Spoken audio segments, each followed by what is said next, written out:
Hello viewers, स्वागत है आपका कॉलेज एक्सप्लोरर के यूट्यूब चैनल पर। हम यहाँ पर उन बंदों का इंटरव्यू एक्सपीरियंस लेते हैं जिन्होंने कुछ कंपनियाँ क्रैक कर रखी होती है।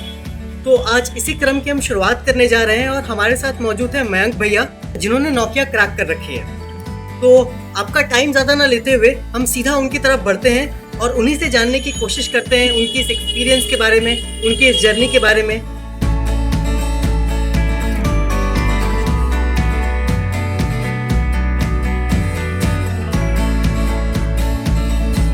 Thanks a lot for having me here. It is a pleasure to share my experience with you guys. So hello everyone, my name is Mayank Gupta and I am from Bulandshahr, Uttar Pradesh. I am pursuing my BTech final year from National Institute of Technology, Agartala, and my branch is Electrical Engineering.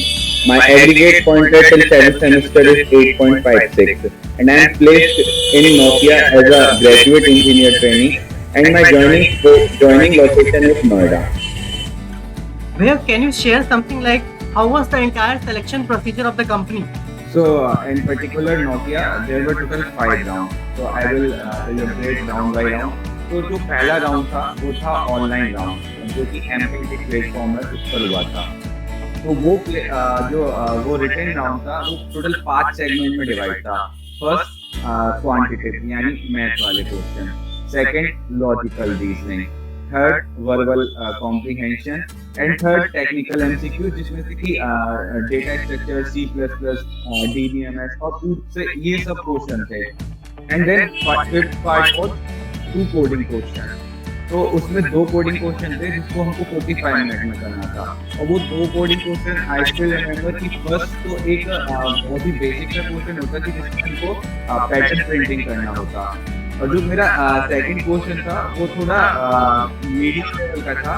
तो उसमें क्या था कि array दे रखा था और उसमें एक कोई नंबर मतलब एक से ज़्यादा बार रिपीट हुआ है तो हम उस एरे को फ्रीक्वेंसी वाइज सॉर्ट करना है। लाइक कोई नंबर जिसमें ज़्यादा टाइम आया है उसको सबसे पहले फिर देन इस टाइप से करके उसको करना था। तो ये पहला राउंड था। तो इस राउंड के बाद करीब 80 स्टूडेंट इसमें क्लियर हुए। फिर इसके बाद एक सेकंड राउंड होता है जो कि हैकर्स प्लेटफॉर्म पर होता है। तो उसमें 50 एमसीक्यू क्वेश्चन थे टोटल जो हमको 90 मिनट में सॉल्व करने थे। तो उन 50 एमसीक्यू क्वेश्चंस में क्लाउड कंप्यूटिंग क्वेश्चन थे, मशीन लर्निंग के क्वेश्चन थे एंड पाइथन से भी रिलेटेड थोड़े क्वेश्चन थे, object oriented programming and networking इस टाइप के क्वेश्चन थे। तो इसको करने के बाद फिर एक जो लोग क्लियर करते हैं वो टोटल 69 लोग थे जिन्होंने ये सेकंड राउंड क्लियर किया। नेक्स्ट डे हमारे टेक्निकल राउंड स्टार्ट होते हैं। तो थर्ड राउंड पूरे इसमें और फर्स्ट टेक्निकल राउंड तो यहाँ से स्टार्ट होता है जो कि माइक्रोसॉफ्ट टीम था उनकी उन्होंने लिंक वगैरह और मेल वगैरह सब शेयर किए थे उन लोगों को। तो वो इंटरव्यू स्टार्ट होता है। तो सबसे पहले बेसिक क्वेश्चन वही कि introduction and tell me about yourself. तो जब मैंने अपना टेल मी अबाउट योरसेल्फ का आंसर स्टार्ट किया था तो उसी में मैंने अपने प्रोजेक्ट का ही मेंशन कर दिया था। तो सर ने फिर क्रॉस क्वेश्चनिंग स्टार्ट की मेरे प्रोजेक्ट पर। तो फिर ये पूरा डिस्कशन तो हुआ। फिर हमारे प्रोजेक्ट पे काफ़ी देर तक उनके मतलब डिस्कशन चला काफ़ी देर तक। उसके बाद सर ने मेरे को 3-4 डोमेन दिए और मुझसे पूछा कि तुम किस में कंफर्टेबल हो। तो डोमेन कुछ ऐसे थे कि web development, machine learning, networking, object oriented programming and data structure algorithm. तो मैंने ऑब्जेक्ट ओरिएंटेड प्रोग्रामिंग, नेटवर्किंग और डेटा स्ट्रक्चर एल्गोरिथम को बोला। तो सर ने फिर ऑब्जेक्ट ओरिएंटेड प्रोग्रामिंग से लाइक कि what is polymorphism, type of polymorphism and interpretation all these things ये क्वेश्चन थे। फिर उसके बाद सर ने थोड़ा लेयर के बारे में जो कि नेटवर्किंग से थी उसके बारे में थोड़ा सर ने पूछा मेरे से। तो ये 30 मिनट तक टोटल राउंड चला था। इसके बाद सर ने बोला कि if you would have been shortlisted तो तुमको नेक्स्ट राउंड के लिए मेल आ जाएगा। तो फिर थोड़ी देर बाद मेरा मेल पर नेक्स्ट राउंड के लिए जो कि राउंड नंबर 4 था उसका मेल आ गया। तो ये जो राउंड नंबर 4 था कहने को जो टेक्निकल राउंड था लेकिन it was less technical and more HR type round. तो इसमें क्या था कि वही फिर से सबसे पहले उसमें इंट्रोडक्शन से स्टार्ट होता है कि टेल मी अबाउट योरसेल्फ तो फिर उसमें उन्होंने थोड़ा सा डिस्कशन, बहुत ब्रीफ सा डिस्कशन उन्होंने मेरे प्रोजेक्ट को लेकर किया।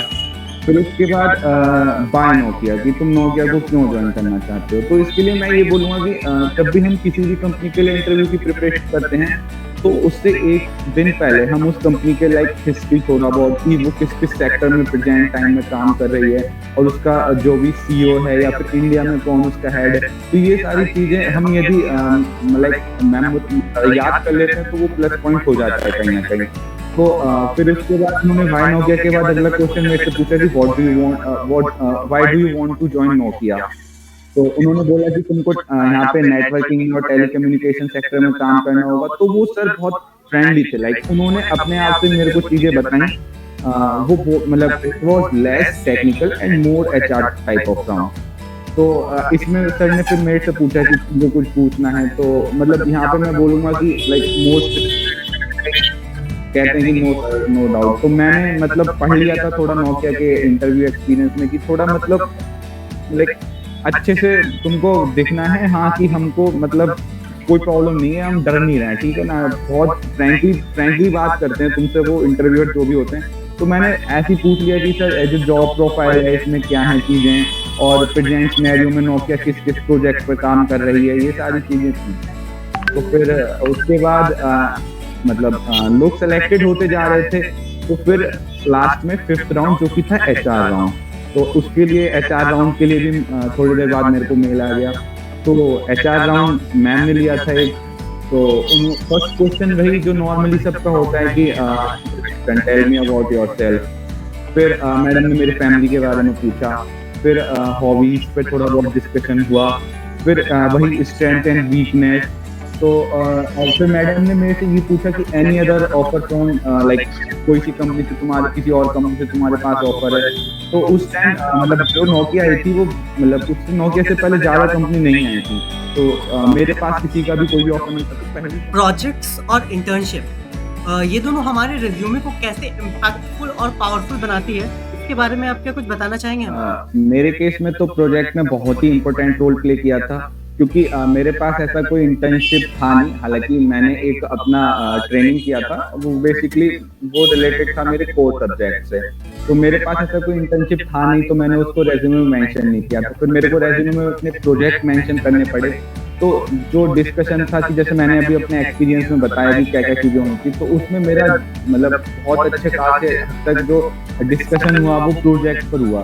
तो यदि तुम्हारे पास इंटर्नशिप है तो उस पर वो डिस्कशन जरूर जाएगा, ऑब्वियस बात है, वो इंटर्नशिप डिस्कशन जरूर जाएगा। इंटर्नशिप के बाद दूसरी बात आ जाती है प्रोजेक्ट। तो ये दोनों चीज़ें तो बहुत अच्छा खासा रोल प्ले करने वाली हैं तुम्हारे रेज्यूमे में, क्योंकि इंटरव्यूअर को बेसिकली स्टार्टिंग वहाँ से मिलती है। लाइक कि वो पूछेगा तुमने अपने इंटर्नशिप में क्या किया, अपने प्रोजेक्ट में क्या किया। भैया जब बात प्रोग्रामिंग लैंग्वेजेस की आती है तो होता है क्या, हमारे पास इतने सारे ऑप्शंस अवेलेबल है प्रोग्रामिंग लैंग्वेजेस की कि लोग कंफ्यूज हो जाते हैं कि ये वाला पिक करना चाहिए या वो वाला पिक करना चाहिए, या 2-3 कर लें या 4 कर लें, या फिर बहुत सारी जितनी पॉसिबल हो उतनी कर लें। तो आपके अकॉर्डिंग क्या राइट तरीका है किसी भी लैंग्वेज को करने के लिए अप्रोच करने का? यदि तुम टारगेट कर रहे हो कि मेरे को एनालिस्ट प्रोफाइल या फिर मेरे को ऐसी कोई एड टेक बायजूस वगैरह कंपनी आ रही है कॉलेज में हमारे, तो इसमें ऐसा कोई तुमको हार्ड कोडर होने की कोई भी इतनी ज़्यादा जरूरत नहीं है, और तुम्हारा कोई ऐसा कोडिंग एक्सपीरियंस भी नहीं है तो चल जाएगा। मैं बोला चल जाएगा, बस चलेगा ही चलेगा वो। और उसके बाद आती है कि यार यदि तुमको मतलब ऑन कैंपस प्लेसमेंट चाहिए, तो देखो एक तो बात यह है कि तुम कोई भी एक object oriented programming language C++ या जावा कर रहे हो तो वो इनफ है। लेकिन अब हमको ऑन कैंपस में जब हमको अपना प्लेसमेंट चाहिए तो हमारे साथ और भी जो लोग बैठ रहे हैं तो उनसे थोड़ा अच्छा अपने आप को दिखाना है। इंटरव्यू में हमको दिखाना है कि हाँ हमारे पास एक तरीके, तो फिर तो वो डिपेंड कर जाता है कि as much as you can. यदि तुम वेब डेवलपमेंट कर रहे हो तो आप भाई तुमको जावा स्क्रिप्ट करनी पड़ेगी। यदि तुम ऐप डेवलपमेंट कर रहे हो तो तुमको जावा या फिर कोटिंग तुम जो भी कर सकते हो वो तुमको करना पड़ेगा। अब तुम मशीन लर्निंग करो तो तुमको पाइथन करना पड़ेगा। तो ये तो इंडिविजुअल के ऊपर है कि साहब मेरे को कौन सी लैंग्वेज करनी है, कौन सी नहीं करनी है। हाँ लेकिन ये है कि एक ऑब्जेक्ट ओरिएंटेड प्रोग्रामिंग पर काफी अच्छे से मतलब तुमको पकड़ रखनी है अपनी, और उसके बाद तुमको जो प्रोजेक्ट बनाने हैं, जो भी तुम्हारा मतलब लाइक इंटरेस्ट एरिया है, तुम उसमें प्रोजेक्ट बनाने हैं, तो तुमको वो लैंग्वेज तो सीखनी पड़ेगी। वैसे तो सारे टॉपिक्स बहुत ज़्यादा इम्पोर्टेंट होती है, बट अगर आप बात करें कि मोस्ट इम्पोर्टेंट टॉपिक के बारे में, देखो यदि मैं आईटी सेक्टर में आने वाली सारी कंपनियों की बात करूं, जो कि मतलब थोड़ी बहुत भी अच्छी कंपनी है, तो उनके लिए डेटा स्ट्रक्चर एंड एल्गोरिथम तो मस्ट हो ही जाता है। वो तो तुमको करना ही पड़ेगा। लाइक ऑनलाइन जो टेस्ट होगा उसमें वो सबसे पहले तुमसे यही डेटा स्ट्रक्चर के क्वेश्चन ही पूछे जाएंगे, और आगे जो टेक्निकल इंटरव्यू होने वाले हैं उसमें डिपेंड करता है कि कंपनी किस प्रोजेक्ट पर वर्क कर रही है, उसके अकॉर्डिंग तुमसे वो डेटा स्ट्रक्चर के क्वेश्चन भी पूछ सकते हैं। इन नोकिया के केस में डेटा स्ट्रक्चर के कोई क्वेश्चन मेरे से नहीं पूछा गया था, और मेरे के बाद डेटा स्ट्रक्चर एल्गोरिथम करने के बाद हमको सीएससी के जितने भी कोर सब्जेक्ट हैं, लाइक ऑपरेटिंग सिस्टम और computer networking, object oriented programming, database management system, इनका भी लाइक थोड़ा थोड़ा नॉलेज होना चाहिए, क्योंकि कोई भी इंटरव्यूअर जब भी किसी आईटी कंपनी के लिए आता है तो इनसे क्वेश्चन पूछ लेता है। ऑब्जेक्ट ओरिएंटेड प्रोग्रामिंग और डेटाबेस मैनेजमेंट सिस्टम, ये दो तो लाइक हो ही जाते हैं कि हाँ, इनसे तो हर इंटरव्यू में कभी ना कभी कोई ना कोई क्वेश्चन पूछा ही जाता है। जब आपने अपने इंटरव्यू का प्रिपरेशन स्टार्ट किया था, तब आपके माइंड में कुछ ऐसा था कि मुझे इस कंपनी के लिए पढ़ना है, या फिर ऐसा है कि आपने ओवरऑल सारी कंपनी के लिए पढ़ाई की थी? कि मेरा डिसाइड नहीं था कि मेरे को कोर में जाना है या आईटी में जाना है, तो मैं प्रिपरेशन लेके चला था अपने कोर प्लस आईटी दोनों के साथ। तो कोर की कंपनी आ रही थी तो मैं प्रिपेयर करके उसके लिए भी बैठा था, यदि कोई आईटी की कंपनी आ रही थी मैं प्रिपेयर करके उसके लिए बैठा था। लेकिन यहाँ पर मैं एक बात कहना चाहूँगा, ये चीज़ जो मैंने करी, मैं किसी को सजेस्ट नहीं करूँगा कि तुम इसको करना यार। तुमको एक सेट करना पड़ेगा कि कोर में जाना है तो कोर में, आईटी में जाना है तो आईटी में। अब यदि तुम कोर में जाने के लिए प्रिपरेशन कर रहे हो तो उसके कंसिक्वेंसेस देखो कि हमारे कॉलेज में कोर की कितनी कंपनियां आ रही हैं, और वो जितनी कंपनियां आ रही हैं वो कितने लोगों को लेकर जा रही हैं। तो फिर उसके बाद जब तुम इसके कंसिक्वेंसेस देखोगे तो तुम समझना पड़ेगा कि मैं उनमें आ पाऊंगा या नहीं आ पाऊंगा। तो जैसे कि मेरे केस में था कि जब लॉकडाउन लगा तो मार्च में हमको घर आना पड़ा। मैंने फर्स्ट सेमेस्टर में सी प्रोग्रामिंग पढ़ी थी, उसके बाद थर्ड सेमेस्टर में हमारे यहाँ पे ऑब्जेक्ट ओरिएंटेड प्रोग्रामिंग इलेक्ट्रिकल में एकेडमिक में था। उसके बाद मैंने इतनी ज्यादा कभी कोई ऐसे बहुत अच्छी वाली कोडिंग नहीं की, तो लेकर मैं क्लियर कर दूं कि कोर प्लस आईटी ये चीजें तुम मत करना। जो भी इस वीडियो को देख रहे हो माइंड सेट कर लो कोर या आईटी। यदि कोर कर रहे हो तो मैं बार बार इस चीज को रिपीट कर रहा हूँ, एम्फसाइज कर रहा हूँ, उसके कंसिक्वेंसेस देखो, आईटी के कंसिक्वेंसेस देखो। बहुत कंपनियां आ रही हैं, लेकर जा रही हैं, तो फिर उसके अकॉर्डिंग तुमको वर्क करना पड़ेगा। इलेक्ट्रिकल के लोगों को ये थोड़ा रहता है कि नहीं मेरे को तो कोर ही करनी है, तो उसके तुम्हें कंसिक्वेंसेस देखने पड़ेंगे। मैं ये नहीं कह रहा कि कोर की कंपनियां नहीं आ रही हैं, आ रही हैं, लेकर भी जा रही हैं, लेकिन देखो कि तुम इतना अच्छा कर सकते हो तो फिर तो कोई बात ही नहीं है, फिर तो बढ़िया है। तुम कोर में जाओ, हाँ तुम्हारा मन है, यदि तुम मन के अकॉर्डिंग जा रहे हो कंपनी में तो वो तो बेस्ट ही है। फिर यूजुअली होता क्या है, जब हम कॉम्पिटिटिव प्रोग्रामिंग के एस्पेक्ट को टच करते हैं तो हमारे पास इतने सारे प्लेटफॉर्म अवेलेबल हैं कि हम हमेशा अक्सर कंफ्यूज रहते हैं। जैसे कि क्या होता है, हम थोड़े दिन पहले हैकर रैंक पे कोड कर लेते हैं, फिर कोड शेफ पे शिफ्ट कर जाते हैं, फिर कोड फोर्सेस पे भी थोड़ा कोड कर लिया। ऐसे करके क्या करते हैं, हम थोड़े थोड़े सारे प्लेटफॉर्म पे कोड कर लेते हैं। बट आपके अकॉर्डिंग कॉम्पिटिटिव प्रोग्रामिंग करने का या फिर प्लेसमेंट के लिए प्रिपेयर करने का सही तरीका क्या होना चाहिए?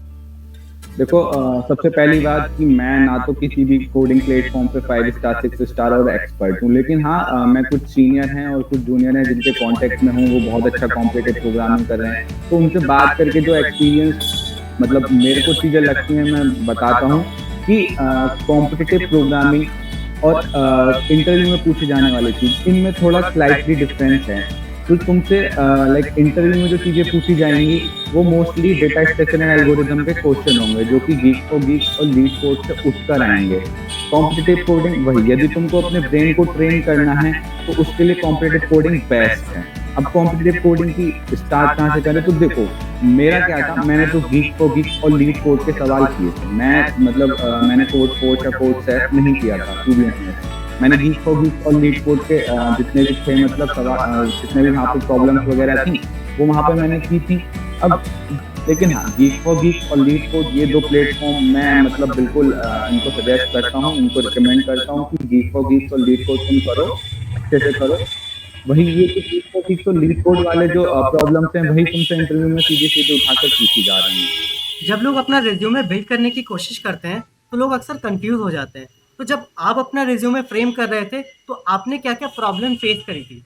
क्योंकि जब रेज्यूमे की बात आती है तो सबसे पहले तो फॉर्मेट एक बहुत ही बड़ा रोल प्ले कर जाता है कि क्योंकि लाइक सबसे पहला इंप्रेशन तुम्हारे फॉर्मेट का ही जाने वाला है। तो यार ये चीज तो तुम सोच लो, ठीक है ना, कि सबसे पहली बात कि तुमने यार बहुत अच्छे से परफॉर्म किया है, like through out the 4 year तुमने अच्छे अच्छे प्रोजेक्ट बनाए, अच्छे अच्छे इंटर्नशिप बनाई है, लेकिन फिर भी तुम कोशिश करो कि यार एक A4 साइज पेपर पे अपने रेज्यूमे को कर सको। एक से ज्यादा पेज यदि जा रहा है तो पता नहीं, मेरे को तो ऐसा लगता है कि एक पेज तक हमको चीजें लिमिटेड करनी है, चाहे तुम ऊपर वाले कॉर्नर से लेकर नीचे वाले कॉर्नर तक भर दो, लेकिन एक पेज तक तुम उसको लिमिटेड रखो।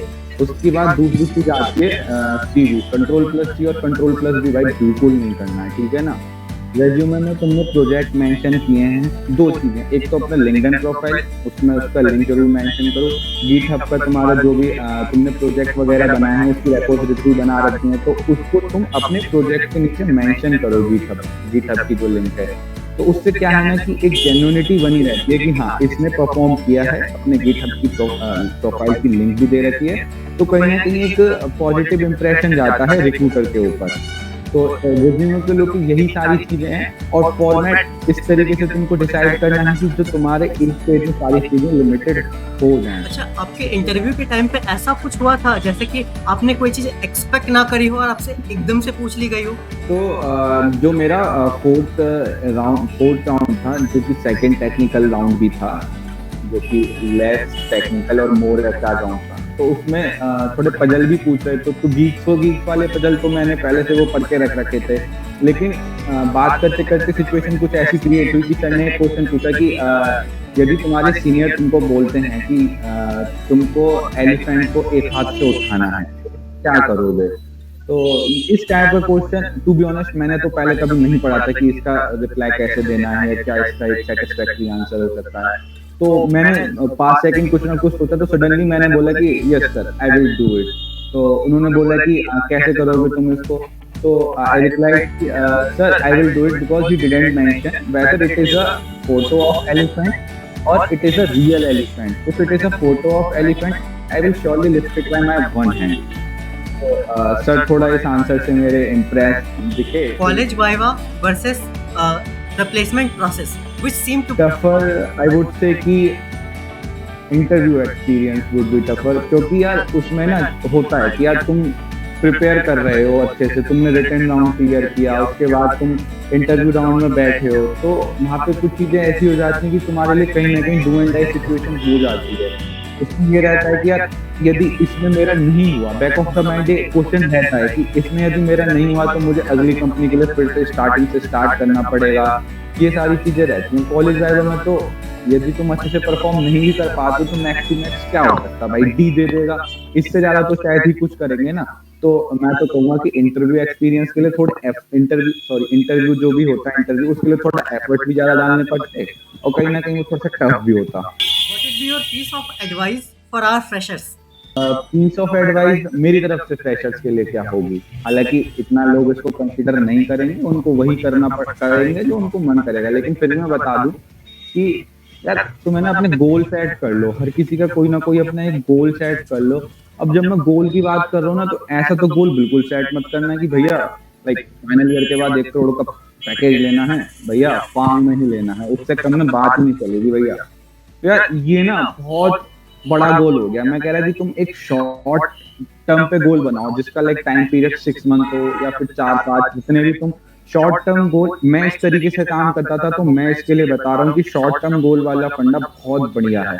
अब हर किसी का अपना शॉर्ट टर्म पे एक अच्छे रीजन हो सकते हैं कि यार मेरे को ब्रांच लाइट करानी है, तो मेरे को आगे आने वाले 6 महीने 7 महीने अच्छे से पढ़ना है, जिससे मेरा पॉइंटर अच्छा मेंटेन हो जाए और मैं ब्रांच करा के अपनी ब्रांच मतलब पढ़ के अपनी ब्रांच को अपग्रेड करा लूँ। किसी ने कुछ कॉम्पिटिटिव कोडिंग स्टार्ट करनी है या फिर कुछ भी करना है, तो एक शॉर्ट टर्म पर गोल रखो, एंड टर्म पर गोल मत रखो, शॉर्ट टर्म पर गोल रखो और उन पे वर्क करते जाओ, ठीक है ना। अब देखो तुम जेई मेन निकाल कर अब आए हो कॉलेज में, तो भाई पढ़कर आए हो, तो फ्रस्ट्रेट भी हो रखे होगे, तो चिल तो करना है। देखो मैं उस टाइप का सीनियर ना हूं जो तुमको आकर बोलूं कि चिल नहीं करना। मैंने खुद काफी चिल करा है, चिल करते करते, लेकिन पढ़ना भी है, पढ़ना है, चिल भी करना है, दोनों चीजों को एक साथ रखना है। और भाई दुनिया भर के क्लब हैं कॉलेज में, उनको एक्सप्लोर करो। और एक चीज जो सबसे इम्पोर्टेंट है, मैं तुमसे इसको बोलूंगा, ये बहुत इंपॉर्टेंट रोल प्ले करने वाली है इवन आफ्टर, जब तुम कॉलेज से निकल जाओगे, कि सीनियर से अपना कांटेक्ट बनाओ यार। तुम्हारी ब्रांच के सीनियर हो या फिर जब तुम किसी भी क्लब को ज्वाइन कर रहे हो तो वहाँ के सीनियर हो, तो वो through out the college life और कॉलेज के बाद भी यार वो बहुत अच्छे से गाइड करेंगे। कॉलेज के सीनियर से तुम अच्छे अच्छे कांटेक्ट बनाओ, लिंक्डइन पे अच्छे अच्छे लोगों से तुम जुड़ो, लिंक्डइन भी थोड़ा थोड़ा चला लिया करो फेसबुक और इंस्टाग्राम के साथ। तो पीस ऑफ एडवाइस तो यही है, बाकी करोगे तो तुम वही जो तुम्हारा मन करेगा, भैया गर्लफ्रेंड बनानी है भाई वो भी कर लेना, लेकिन ठीक है अब क्या ही बोले यार, फर्स्ट ईयर हम भी फर्स्ट ईयर में थोड़ा करते थे यार, मतलब बकचोदी वगैरह करते थे, चिल वगैरह करते थे, तो ठीक है यार अब चिल करते रहो पढ़ते रहो, यही है बस एडवाइस, और क्या है। मजे मारो बाकी यार, कॉलेज में आए लेकिन कॉलेज खुलवाओ यार तुम सबसे पहले, ठीक है ना।